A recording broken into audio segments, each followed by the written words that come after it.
Mexico is incredibly special. It has an incredible variety of habitats in very short distances, and it's just, to me, it's where my heart is. I never want to leave here. It's very special to me. They call it the land of enchantment, and I am completely enchanted by it.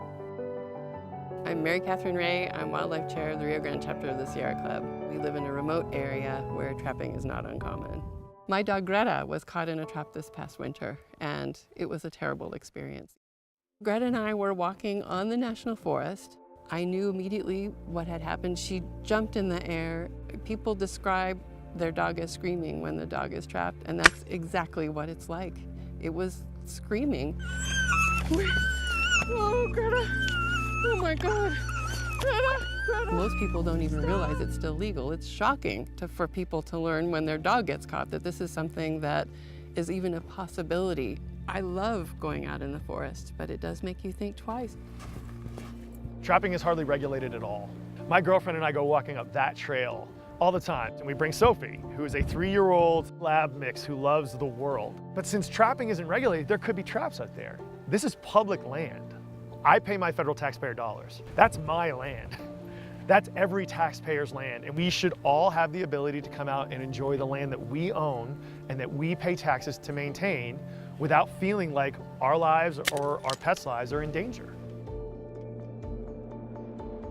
Trapping does not have a place in New Mexico, and especially not on public or state lands. One of these days, I want this thing just to be an item in a museum.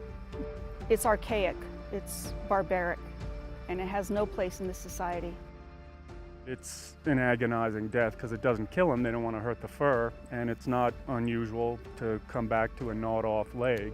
It's a pretty brutal way to exit this life. I'm a hunter. A hunter knows exactly what they're going for. I mean, that's the clear difference. That's where my conflict with the traps comes. It's just the indiscriminate setting of them. This is a grisly discovery that we made while out hiking. It's a bobcat carcass that obviously died in a leg hold trap, but it looks to me like it suffered a horrible and grisly death. There's actually no way to know how many this happens to. They can catch any animal, not just bobcats or foxes, but porcupines, birds of prey, roadrunners, anything. Any animal whose feet touch the ground are vulnerable to traps. This past winter, 3 Mexican wolves, one of the most highly endangered species of canine in the world, were actually caught in traps. One of them was injured so badly that she wound up losing her entire leg.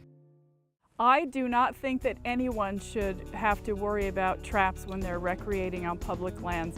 Trapping in New Mexico, I'd love to see it end, to avoid the conflict, but also to stop the cruelty. I can't imagine what animals have to endure when they end up in a trap. The suffering is just awful. I mean, if more people knew, I think it would be a lot easier to stop it. Talk to your legislators. Tell them we need to ban trapping on all of our public lands.